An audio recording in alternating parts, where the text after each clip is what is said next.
வேதக்காரர்கள் என்றால் வேதத்தை கையில வச்சிருக்கிறது மாத்திரம் கிடையாது, இந்த வேத வசனத்தின்படி தங்கள் வாழ்க்கையை அமைத்துக் கொள்ளுகிறவர்கள்.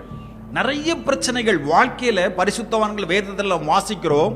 தானியேல் புத்தகத்தை நாம் பார்க்கிற நேரத்தில் அவர் ஒரு தரிசனத்தை பார்க்கிறார். அந்த தரிசனத்தை பார்த்து அவருக்கு ஒரே குழப்பமா இருக்கு. தானியேலின் புத்தகம் 7ஆம் அதிகாரம் 15, 28 இந்த வசனங்களை பார்க்கிற நேரத்தில் அந்த தரிசனத்தை பார்த்த பிறகு அவருக்கு கலக்கம் என்று சொல்லப்பட்டிருக்கிறது. குழப்பம், சோர்வு. ஆனால் இந்த குழப்பம், இந்த கலக்கம், இந்த சோர்வு அது ஒரு பிரச்சனையா இருக்கு. அதற்கு அவர் தீர்வு காண்றது எங்க தெரியுமா? வேத புத்தகத்தில். தானியேல் 9ஆம் அதிகாரம் 2வது வசனத்தை வாசிக்கலாம். தானியேல் ஆகிய நான் எருசலேமின் பால்கடிப்புகள் நிறைவேறி தீர 70 வருஷம் செல்லும் என்று கர்த்தர் எரேமியா தீர்க்கதரிசியோட சொல்லிய வருஷங்களின் தொகையை புஸ்தகங்களால் அறிந்து கொண்டேன். புஸ்தகங்களால் நான் அறிந்து கொண்டேன்.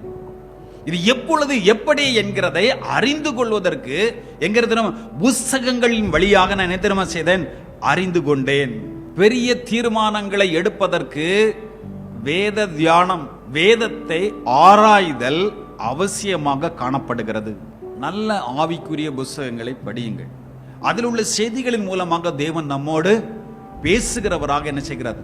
காணப்படுகிறார். நம்முடைய வாழ்க்கையில சில சிக்கலான சில சூழ்நிலைகளில் அவைகளிலிருந்து வெளியே வருவதற்கு வேண்டிய நல்ல தீர்மானங்கள், நல்ல முடிவுகள் எடுப்பதற்கு வேண்டிய அந்த சூழ்நிலைகளில் இந்த ஆவிக்குரிய புஸ்தகங்கள் நமக்கு என்ன தெரியுமா செய்யும்? மிகுந்த பிரயோஜனம் உள்ளதாக இருக்கும்.